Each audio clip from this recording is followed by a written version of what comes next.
The largest population of wild horses in the world can be found in the US, wild American Mustangs. The Mustang story is a dramatic one. 100 years ago, these horses were ruthlessly exploited. They were captured in their thousands and used in wartime. And at the same time, the Wild West was being colonized by settlers, resulting in reduced habitat and diminishing food sources for the Mustangs. In the space of a single century, the number of wild Mustangs dropped from around 2 million to just 40,000. Today, Mustangs are no longer threatened, and there is great respect for these horses. The way in which they are treated when captured and tamed shows that Americans have truly taken the Mustangs into their hearts.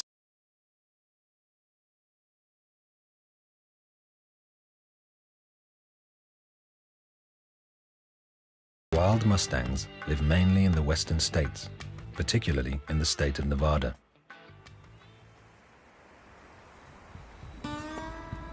Mustangs herd together in small bands of 7 to 12 horses. Each band has a harem stallion, and the rest are mares and foals. The stallion is almost always at a slight distance from his harem, keeping a watchful eye out for rival stallions. But although the stallion is the leader of the herd, the lead mare always goes first, and the others all follow. There are often bands of young stallions close to the herd. They have not yet established a harem of their own, and group together in what are known as bachelor bands. These groups stay close to the herd, waiting for an opportunity to run off with some of the leading stallion's mares. No luck this time, and they slope off.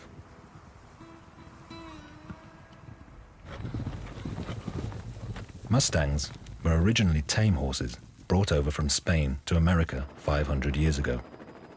The horses which escaped the Spaniards have run free ever since, living by the laws of nature out on the great American plains in an open and harsh environment. The American authorities want to maintain the population at its current level. The authorities estimate that on the open spaces left in Midwest America, there is only enough food and water to maintain a population of about 40,000 wild horses. Leaving them unchecked, I mean, the population in a few years will just explode, and pretty soon you'll have horses starving to death out here. They'll be fighting over waters. They'll drink water holes dry because some of the waters are very limited on how much they produce. Mustangs are very prolific, and the population would grow annually by many thousands if the numbers were not kept in check. To keep the population at the current 40,000, the American authorities have to gather around 10,000 wild horses each year.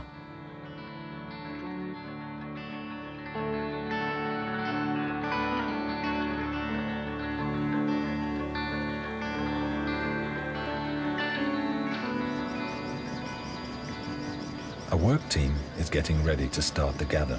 They are wranglers, not cowboys. To them, cowboy is a derogatory word. They work for the American authority known as BLM, Bureau of Land Management. Mustangs are completely protected and may only be captured by the BLM. They may not be hunted nor caught for commercial purposes. Do we want to go take a quick look? Oh, and see yeah, if we that, can go look. No, I mean right at this and see. Yeah. He's some trap site. And that's where all those horses right were here. sitting, was right in here. Right, and that's where I No panic. Okay, everything's ready. Relax, Shove that bit in relax, there. Bob, we'll take care of you. Okay.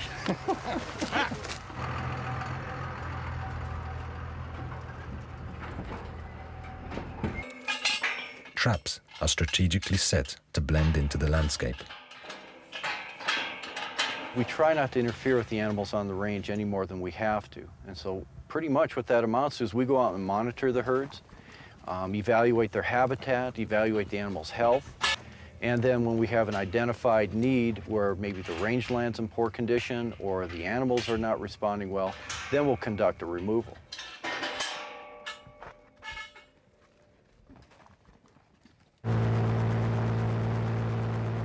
Even before the trap is finished, pilot Jim Hicks is sent off in his helicopter. Helicopters and wranglers on horseback are used to gather the wild horses. Jim is probably the best horse pilot that they've ever had or ever will have. You not only have to be a skilled pilot, you have to have an understanding of wild horses and what a wild horse is capable of doing, and kind of understand their tendencies. I think a lot of times Jim knows what a horse is going to do before he does it.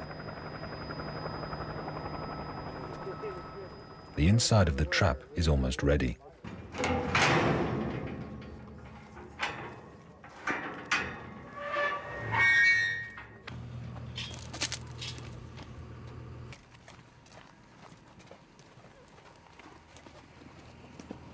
Large rolls of burlap are erected as a fence to guide the horses into the trap. The horses see the burlap as a wall they cannot go through. Jim Hicks has found the first herd. He waits with driving them in. Firstly, he wants to get an idea of how many herds are in the area.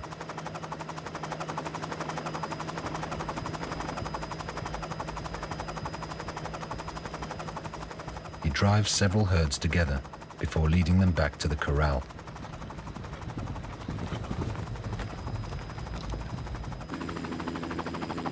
A dust of cloud reveals a new herd of mustangs.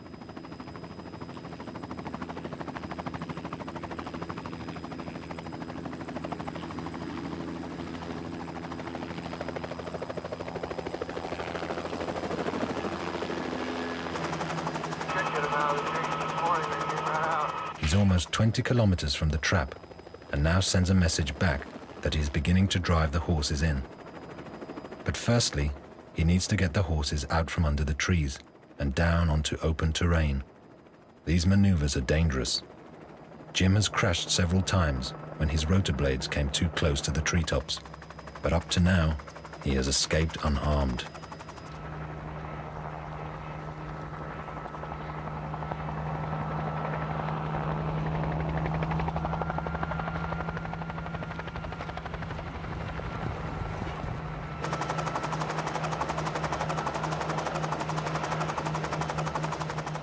Three stallions have run off. The stallions are the most difficult to drive in, and they are not as easily frightened by the helicopter. On previous gathers, Jim has had to get close to the ground, pushing the stallions with the helicopter's skids in order to drive them back into the herd.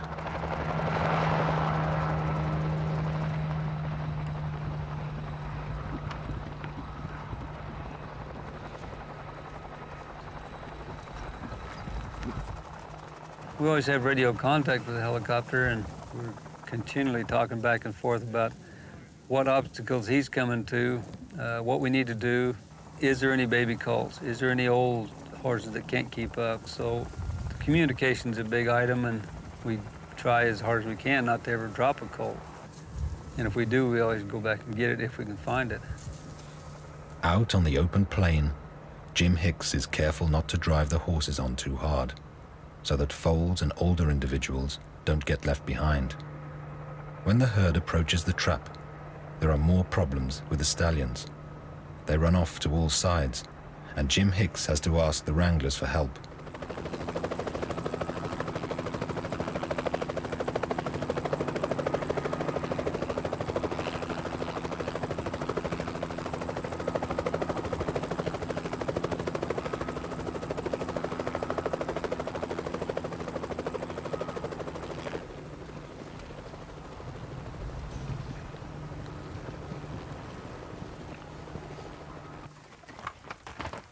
Dave gets the specially trained Judas horses ready. These horses have been given this less than flattering name because they lure the wild horses into the trap. Once we get the horses down to the mouth of the trap, a Judas horse or a Prada horse is turned loose. This is a horse that's trained to go to the trap, and horses, you know, are herd animals, they're following animals. And once this Prada horse is turned loose, the wild horses will follow it on into the trap, and then the wranglers come in behind and close the gate.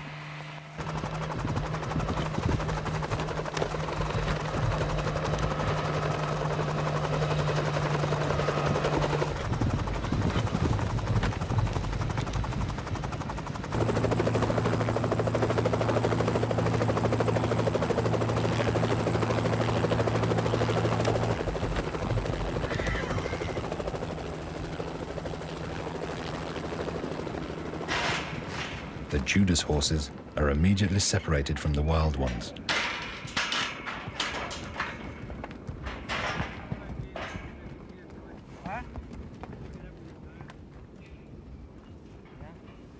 They do settle down pretty quick if you don't stir them, and we've learned over the years to not handle any of them on horseback. A wild horse is scared to death of somebody on horseback, and I think it comes from something on their back. They relate it to a lion or something jumping on their back. You take a helicopter, he was probably out there, what, 45 minutes? Yeah, and then they're here. They're here, it's all over. Yeah. You sort them, it's done with, and they haven't wore their feet to nothing. Amongst the captured horses is a rarity, an albino horse, but it is over 10 years old and will be released again.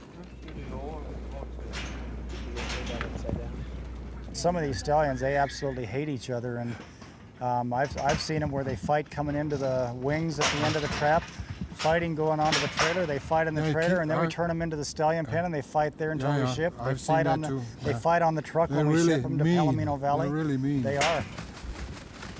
They can kill a mare. They can kill a colt real easily. We separate them here for the same reason, so they don't get killed inside the pen here.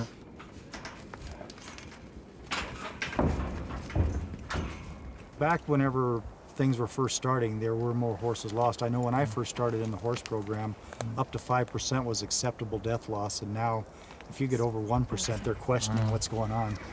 Most accidents happen because the horses think they can go through the bars, and so they run directly into them. But now, black plastic snow fences are put up around the bars, and these accidents rarely happen anymore. Before we was working them and loading them, before we start using it on the outside of it, you know, we broke quite a few necks because they'd jump at them panels and try to go through them. The moment the Mustangs are in the enclosure, the foals are removed. They are also kept separate from the adult horses when being transported on trailers. Otherwise, the foals are at risk of being squashed to death under the very stressful conditions. We're sorting off the colts into the small pen over there so where they don't go on the trailer loads with the big horses to keep them from getting kicked or trampled. Because if we put them on the trailer with the big ones, they could get killed on there.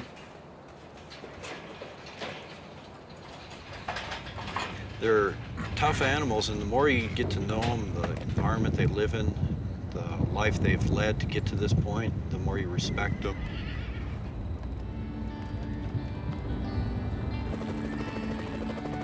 The gathers continue until late afternoon. Jim Hicks makes 4 more runs and brings in over 120 horses that day.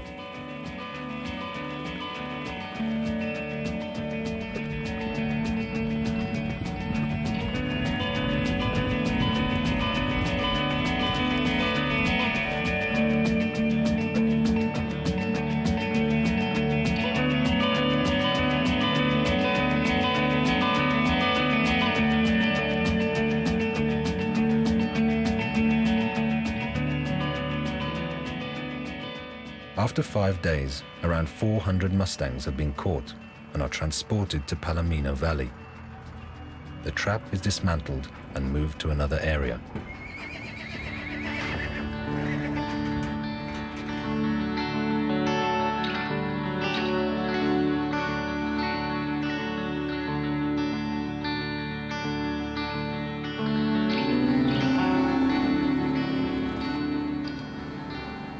Palomino Valley is the American authorities' central reception area for captured Mustangs. There is space here for around 2,000 horses. The last of the captured horses arrive.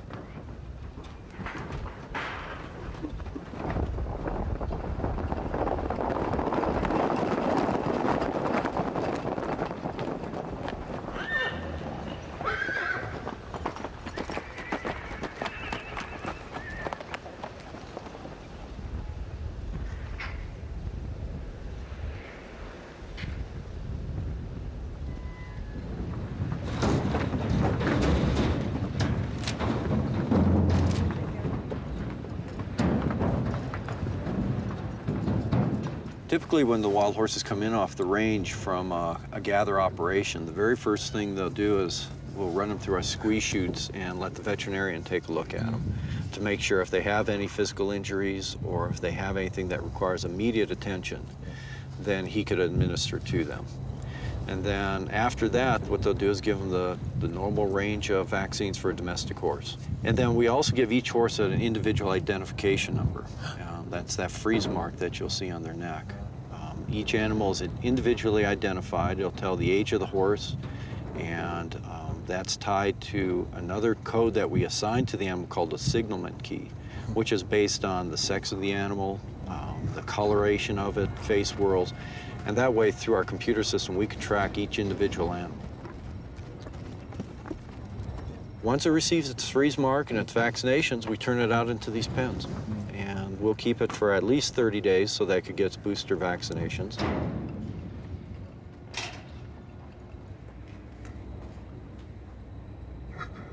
A Mustang is anesthetized so that the vet can clean a wound on its shoulder. So we've given him the anesthetic now. The anesthetic takes 10 seconds to work.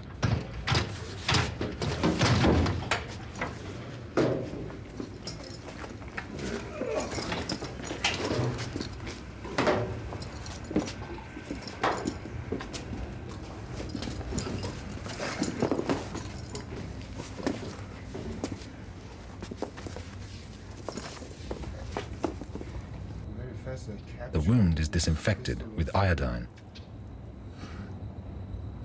And then you are in trouble unless you should. Be better than small animal surgery.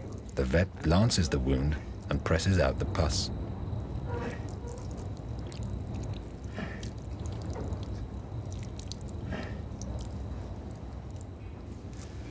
All right, guys. You want to try this other hole, Rich? The wound is superficial and will heal quickly.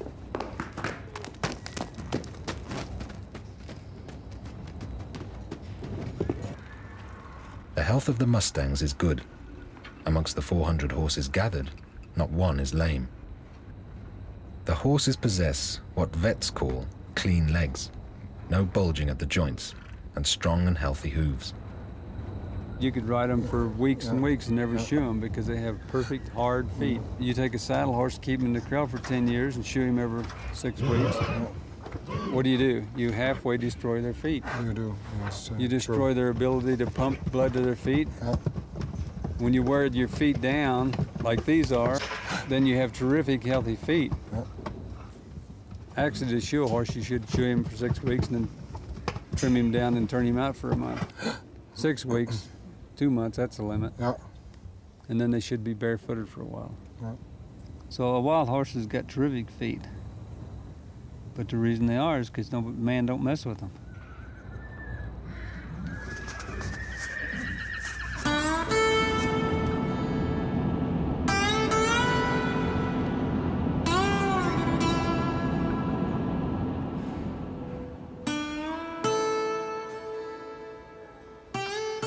In the mountains here at Snake River, something very dramatic happened over 3 million years ago. A great number of horses died in a short period of time. What we're currently thinking is that it was a drought and that a shallow river was drying up. And horses are very, very much dependent on a water source. So eventually you're going to have the animals dying out, and you can imagine the bottom of this dried up river covered with dead horses. This mass death has left the area around Snake River with one of the largest collections of horse fossils in the world. What makes this particular site so exciting is that it is the single largest sample of the modern horse genus Equus. And so we're looking at a population of animals, over 200 that have been found here, that allows us to really understand the origin and the evolutionary history of the modern horse group. The fossils are embedded in hard rock and are impossible to remove on site. So blocks of rock containing the fossils are transported to laboratories, and here paleontologists work to free the fossils from the rock.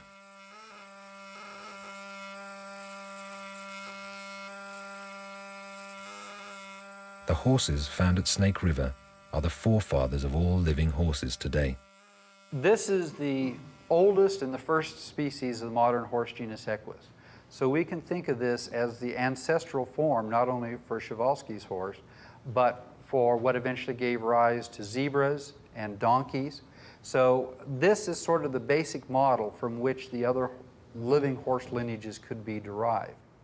So what did it look like? The forefather of horses. If you start looking at details of the skeleton, we can say it's really more zebra-like than horse-like. And apparently some features of the skeleton suggest that this was very much like the living Grevy's zebra in Africa today.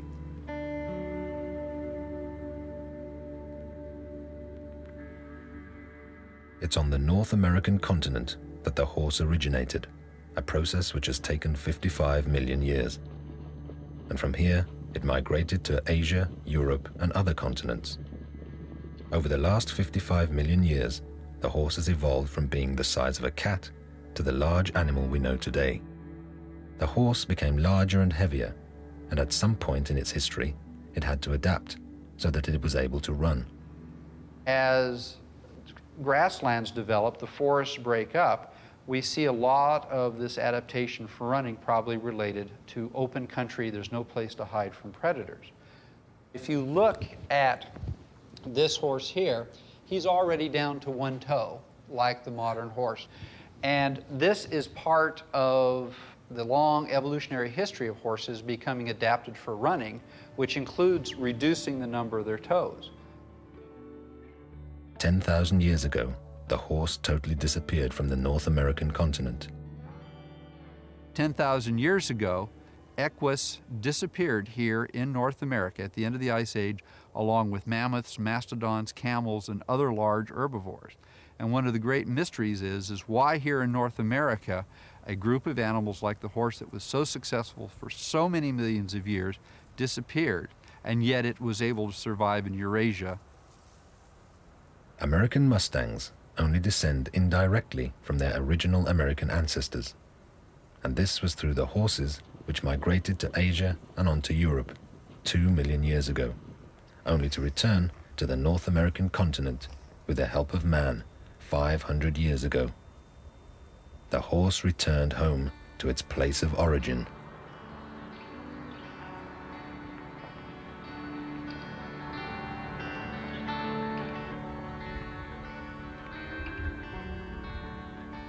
Apart from the authorities themselves, only one private individual in America has been given permission to tame wild horses. His name is Steve Mantle, and he is one of the famous horse whisperers, someone who can do things with horses that no one else can.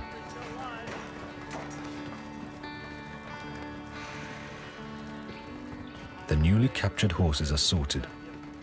Stallions over a certain age are removed. They are not suitable for riding because it would be impossible to tame them completely.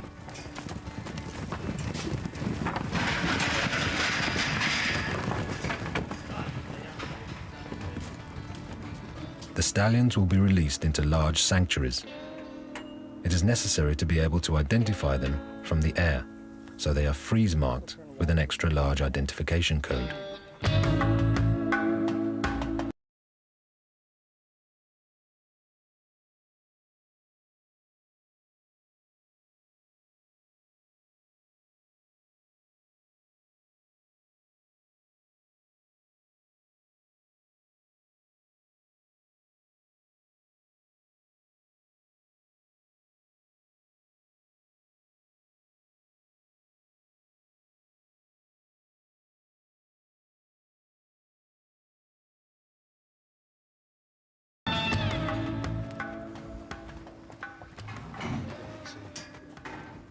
Good horsemanship to me would be someone who is willing to learn new things, that has no ego involved. They're out there for the horse. They're not out there for themselves. They're willing to be honest. They're not trying to snowball anybody with anything phony. Because if the horse can win in every situation, whether it's a Mustang or a domestic horse or whatever it is, ultimately the owner, the rider, and the trainer are going to win. If the horse doesn't win, nobody wins. It's when Steve Mantle stands before an individual horse that you can see his very special abilities. We're going to introduce to this little horse something that he's looking for. He's in here all by himself, And the natural thing for him to do is be with a herd of horses. That's where he's the safest. So we're going to try to take the place of the herd in his mind and teach him that when he's with us, that's a good thing, and when he's away from us, it's a bad thing. And he's gonna learn to start coming with us and being with me here just pretty quick, because he's already looking for somebody. That's why he's doing all this pacing and working around here. Now he's come to this gate right here because that's where he came in.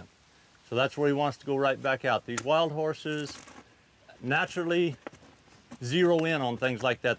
So we're gonna strengthen the right side of the horse first, build the right eye strong, and drive him. Now, to drive a horse, you gotta do it from the hips. You can't do it from the ribs or the shoulder. So we're just gonna keep driving him around here, and then we're gonna offer him a chance to come back. It's starting to sink in really quick. Now we lost his attention, now we got it back. See how we got both ears right here? Now we lost it, now we got it back. Lost it, now we got it back. Once you get this here, your training process is starting to really build quick. Now I've got to send him around the other direction, because now he's okay with me on the right. So now we got to get him okay with me on the left. I'm gonna have to hustle him to get him by the camera. Now I'm gonna hustle him again and let him coast. Oh, he's already wanting. See, he's a pretty smart little horse. He's finding the answer. The horse can read your body language, and he reads it better than you ever thought of reading his. First off, in his mind, you're a predator when you come in the trail. And then after a while, he finds out, well, you really haven't attacked me yet. So then if you can set your body language to where he can work off that, then you start building that relationship right there.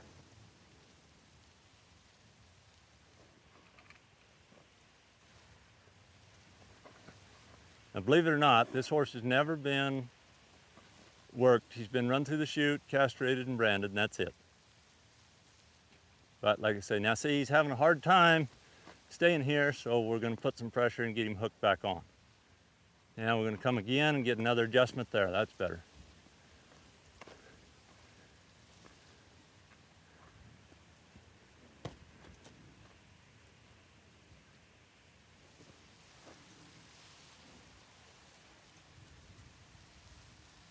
Now this little horse doesn't know that being petted is a good thing.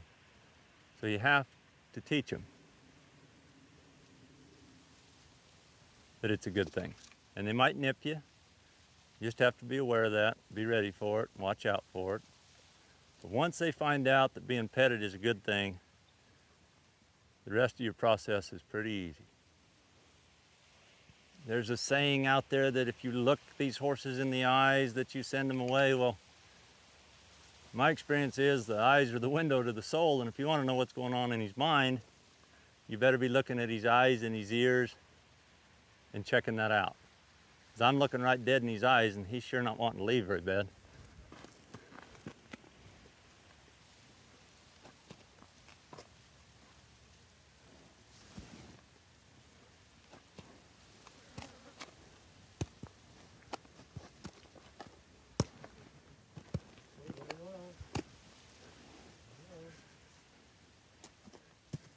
Now, I don't know what we've been at it, a half hour, 45 minutes maybe? Yeah, and that is quick. Yeah, and we've got a 2-year-old wild Mustang that is really, at this point right here, not a whole lot different than a domestic 2-year-old that's been run out on the range. The only thing is his sense of self-preservation is like up here, and a domestic horse is down here, because every horse has it. I mean, that's how they survive. We're going to use this flag as a training tool rather than a weapon. So many people use this flag as a weapon because they get scared and they don't know what else to do, so they just shake the daylights out of it. We're going to let him check it out.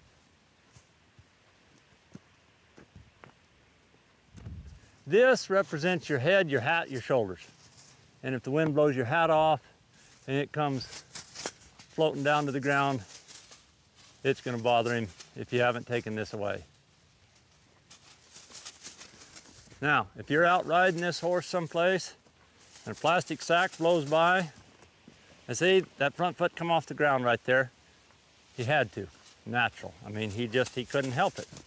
But pretty quick, he'll just stand here and this will go floating by and he won't even look at it. Okay, now he's set himself up for us to see if we can't teach him something. We're just gonna put enough pressure there that he just made the turn right there. And now he is just so tickled. He knows he did something. He don't know what he did, but he did something. And it turned out to be pretty good because he was really troubled with that rope around behind him. He worked himself out of it. And there was no more pressure. And then now we're in here and we're going to give him just a little bit of reward. Let the horse learn that he can work off the pressure and he can find release and relief when he comes off that pressure. If the pressure's never released, he has no incentive to come off of it. But if it is, he'll just, it'll start out to where they're resisting it, then pretty quick they're accepting it, and then they'll be turning so light and handling so nice because they're craving it. I mean, it's like, oh yeah, I can do this. And they want to do it. If he wants to go on by, that's fine, because what we're going to teach him is by going on by, he's going to get into pressure. But if he stops right where you are, there's no pressure. Whoop. It's okay, he got a good education right there. That didn't hurt him at all. No. After just 2 hours' work, Steve Mantle judges how far he has progressed. If the horse allows him to lift its leg, he has won the horse's confidence. The legs are extremely sensitive, and many horse owners, even after years of riding, are not allowed to touch their horse's legs.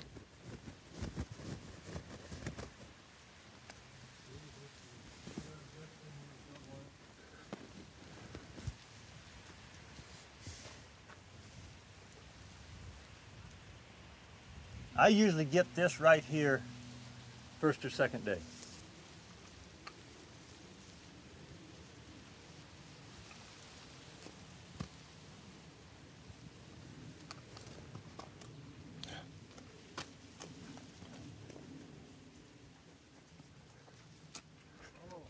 You think this trust you gained here will the horse give that to another person, or do you step very much back if there's another person coming in? You want to try me out?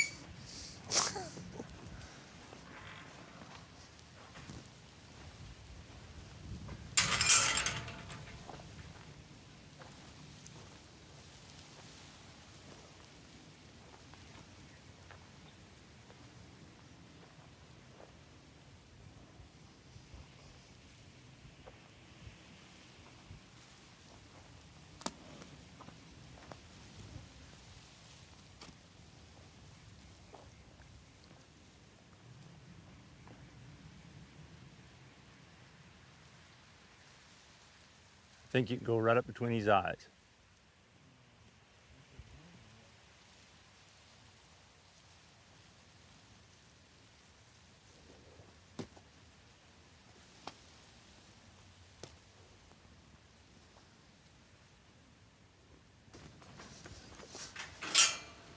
After you, sir. I really admire them. To me, they're like the coyote. They're adaptable. Probably the last three things left on the face of this earth will be them, the coyote, and the housefly.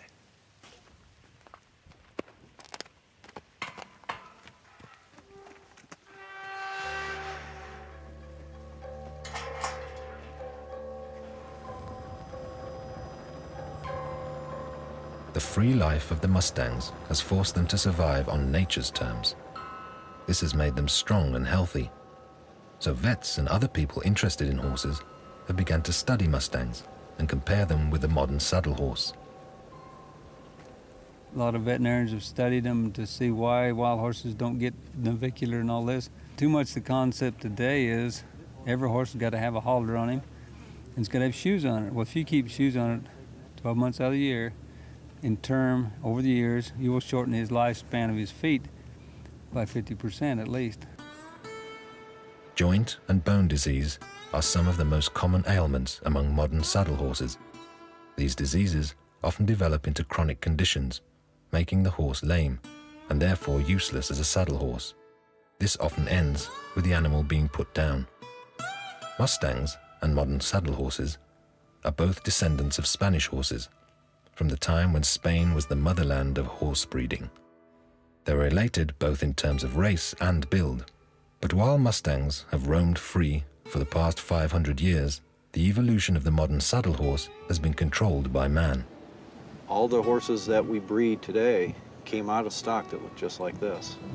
It's just that people bred for what they preferred, be it long legs or a certain face or a certain head shape.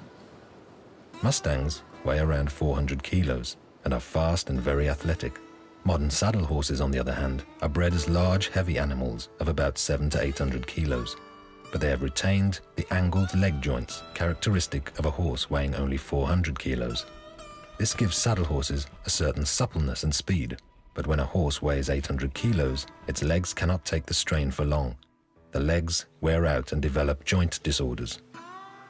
Mother Nature, I think, is a better breeder than we are. Those animals with those conformation faults that have the potential to compromise the breed usually do not have the opportunity to reproduce, and hence those components are eliminated from the breed, whereas we have the ability to breed anything. And despite the fact that we know we have potential problems that will be passed on genetically, we'll continue to breed those, either due to greed or misplaced affection or other issues.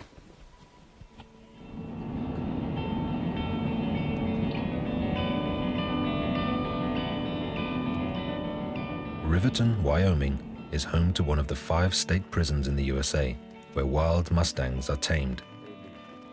It's an open prison with 150 inmates. They have served part of their sentence in other prisons and must exhibit good behavior to be placed in Riverton. Some of the things they learn about here are farming and how to train wild Mustangs. Well, it's different coming to prison and serving my time doing something I like. I'm not no top hand on training a horse, but there's quite a difference between a wild horse and a domestic horse. They got a lot more spirit, these ones. Most of the inmates that we get here have never worked with horses, and so I think a number of them, they come and they don't want to have anything to do with it. They're scared of the horses. But, once they get into it, most of the inmates really see it as a good program, and I don't get that many requests for job changes once they get started. 17 months and you still don't get used to it. It's like better than a cup of coffee in the morning. It's just a big rush. It's fun though. You're not nervous about it? 12 years ago, there were a number of prisons the BLM would use to train the horses, and we saw that, and we saw that as a really good opportunity to introduce, the same program here at the Honor Farm, and it looked like it would fit really well with what we try to do, which is that focus on work and trying to give inmates a sense of accomplishment and a sense of pride in what they're doing, and a sense of, if they work hard and do the right thing, that they're going to do well. For educational reasons, training proceeds on different levels. Newly arrived inmates start at level 1 and only work with completely untamed horses. A little bit nervous, yeah. Thing's a lot bigger than I am, so. They're strong? A little, yeah, they're strong. A little nervous, not too bad though. I've been around horses a little bit, so it wasn't too bad. 8 or 10 men right through here, and we'll have put 4 or 5 right through this. So just start lining out in the circle, fellas, right along the fence. The first thing they teach the horses is not to run at the sight of humans. The men, what's happening? Yeah, that's okay. He'll come out. Here he comes. Let him come. All right. All right, you see him how he's looking at us here a little bit? That's what we want him to do right here. There's the stop. There he's figuring out. Right here, when he stops and looks, let him figure us out here. We're not putting any pressure on him. We're not trying to do nothing to him right here until he settles down just a little bit here. Later on the same day, they test how the horses react when they are tethered with a rope. Horse out. All right, just let him look.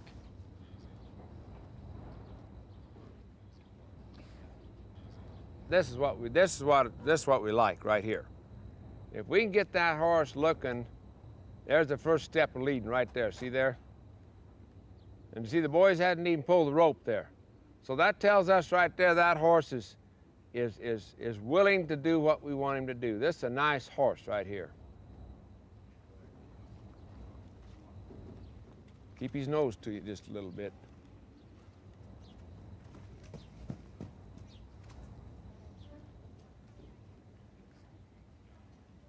Now, Brown, if you get up to his nose, just rub his nose a little bit and then just slide your hand back over that. There. Now just turn away and walk away there just a little bit. There you go. Come on down your rope a little bit. Now stop right there, Brown. Next time, walk up to him there and rub his nose a little bit and just turn your head and just kind of back up that rope a little faster than that. Don't be afraid. Don't think he's going to do nothing. There. Now, there you go. There, just move right on back there kind of fast. There, that's good. But not all horses give in so easily. There's the start.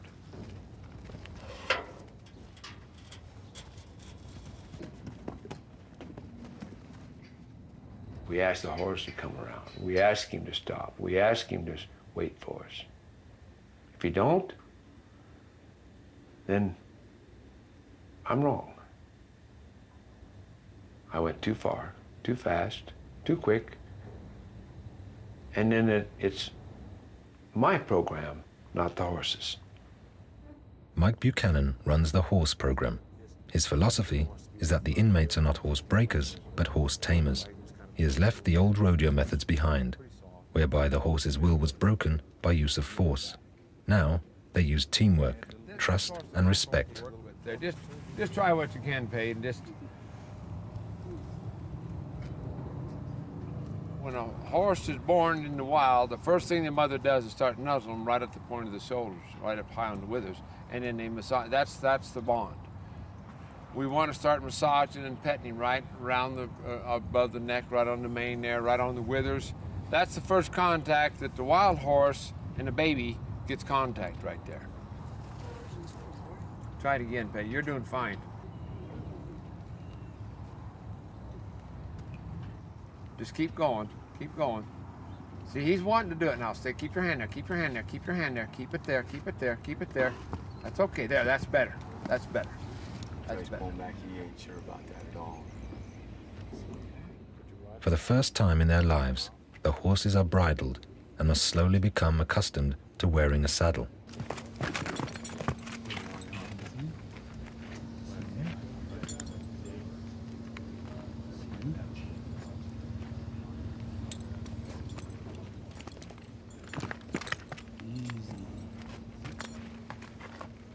Sometimes if you just reach underneath him like that, you get this, you might be all right. First, when we saddle them, they're a little bit rough, you know, but after a little while, they gentle down. They know we're not going to hurt them, you know, so they trust us.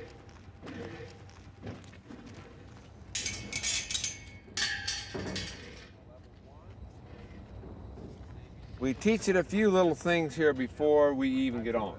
If we tie up a right rein or a left rein and walk off with its head turned, the horse will understand right and left. And then what we look for here is a crossover. The left hind foot will cross over the right hind foot. The reason why that's important is because if you was on top of that and the horse decided to do something wild, we can pull on the rein, we can bump it with the left side, and it will unlock itself. Instead of buck, run off, it will unlock and cross over. There. And now hold his head just like that. That's really important right here. That just don't pull it, just don't pull it. That's all. After a month of intensive training, the horse is calm and confident around people. Now is when it will become clear if the training has been a success. Will the horse accept having a person climb on and sit in the saddle? All right, now just step up there a little bit, count to 3 a little bit. There. And let him know and pay him a little bit, stand a little bit. There. Okay? Good.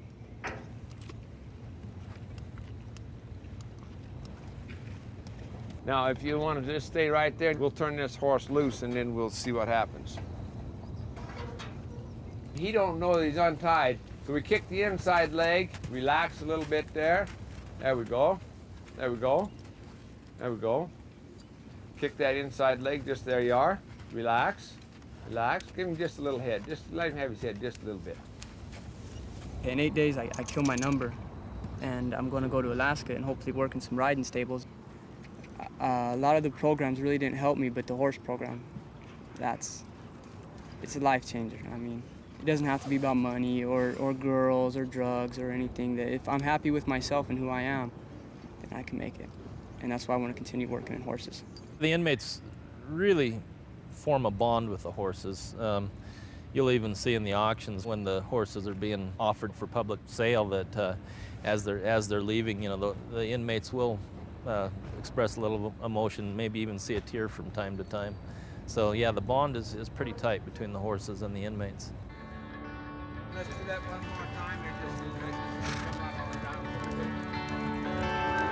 Around over here by this pond, and then just stop over there, look over your shoulder, give them the right signal, turn, go the other way just a little bit.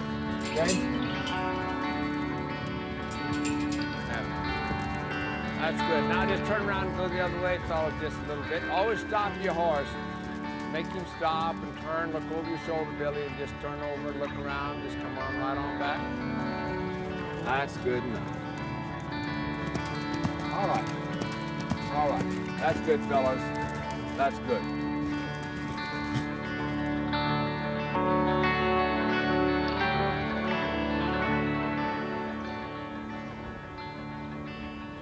Adoption is the last stop on the Mustang's path from freedom on the plains to a new life around people. The trained Mustangs are sold at auction, although it is called adoption because of the stringent restrictions regarding their sale.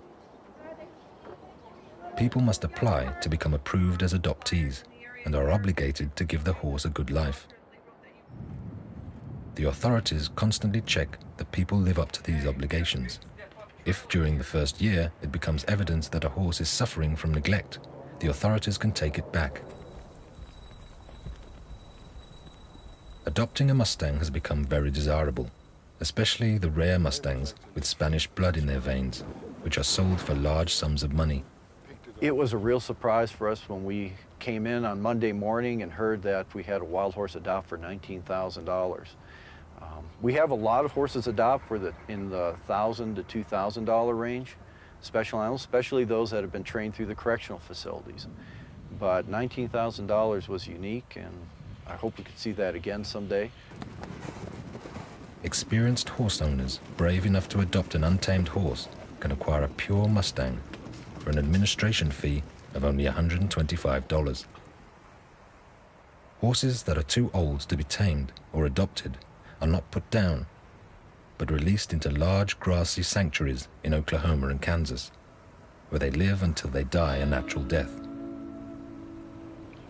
The wild horse is a symbol of the West and the frontier movement, and it will always be that way. A living legend lives on in freedom, unhindered except for man's regulation of the population. Mustangs have more than ever become a symbol of wild, unspoiled nature.